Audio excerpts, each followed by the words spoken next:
ഈ ലോകത്തിൽ നമ്മളെ ഇത്രമാത്രം സ്നേഹിച്ചവനാരുണ്ട്? സ്നേഹത്തിൻ്റെ കണക്ക് പുസ്തകമൊക്കെ നമ്മൾ ഒരുപാട് തുറന്നിട്ടുള്ളതാണ്.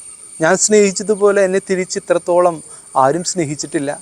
സ്നേഹത്തിൻ്റെ പരാതിക്കെട്ടുകൾ നമുക്ക് പലപ്പോഴും ഉണ്ട്.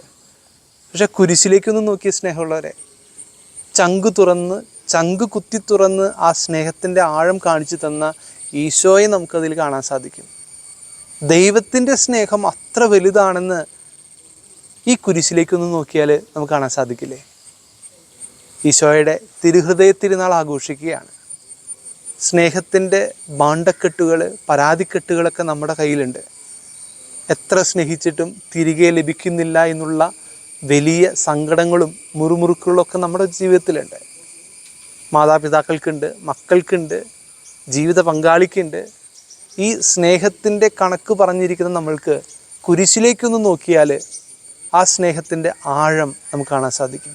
അത്രമാത്രം നമ്മെ സ്നേഹിച്ച ഒരു ദൈവം കുരിശിലുണ്ടെന്ന് നമുക്ക് ഓർത്തെടുക്കാൻ സാധിക്കുന്നില്ലേ? ലോകത്തിലെ ഏറ്റവും കൂടുതൽ ബ്രെയിൻ ഉപയോഗിച്ചൊരു വ്യക്തി എന്ന് പറഞ്ഞാൽ നമുക്ക് എല്ലാവർക്കും അറിയാം, ഐൻസ്റ്റീൻ ആണ് അല്ലേ?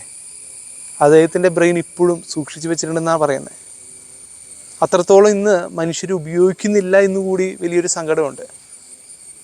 നോക്കിയേ, നമ്മെ ഇത്രമാത്രം സ്നേഹിച്ച ആ ഹൃദയത്തെ ഒന്ന് താണു വണങ്ങേണ്ട ഒരു ദിവസമല്ല തിരുഹൃദയ തിരുനാൾ ആഘോഷിക്കുന്ന ഈ ദിവസത്തിൽ പ്രത്യേകമായിട്ട് നമുക്ക് വേണ്ടി കുത്തി മുറിവേക്കപ്പെട്ട ആ ഹൃദയത്തെ ഒന്ന് ആരാധിക്കാം. ആ ഹൃദയത്തിൻ്റെ ആഴങ്ങളിലേക്ക് ഒന്ന് കണ്ണോടിച്ചാൽ അത്രത്തോളം ആഴത്തിൽ നമ്മെ സ്നേഹിച്ചുവെന്ന് നമുക്ക് മനസ്സിലാക്കാൻ പറ്റും. സ്നേഹത്തിൻ്റെ ആഴം മുറിവുകളിലാണ് സ്നേഹമുള്ളവരെ നമുക്ക് കണ്ടെത്താൻ സാധിക്കുക. നീ എത്രത്തോളം എന്നെ സ്നേഹിക്കുന്നുവെന്ന് ചോദിച്ചാൽ നിൻ്റെ മുറിവുകളിൽ നോക്കിക്കൊണ്ടാണ് നമുക്ക് ആ സ്നേഹത്തിൻ്റെ ആഴം കണ്ടെത്താൻ സാധിക്കുകയുള്ളൂ. ഈശോ നമ്മെ അത്രമാത്രം സ്നേഹിച്ചുവെന്ന് അവൻ്റെ തിരുഹൃദയത്തിലേക്ക് നോക്കിയാൽ നമുക്ക് കണ്ടെത്താൻ സാധിക്കും.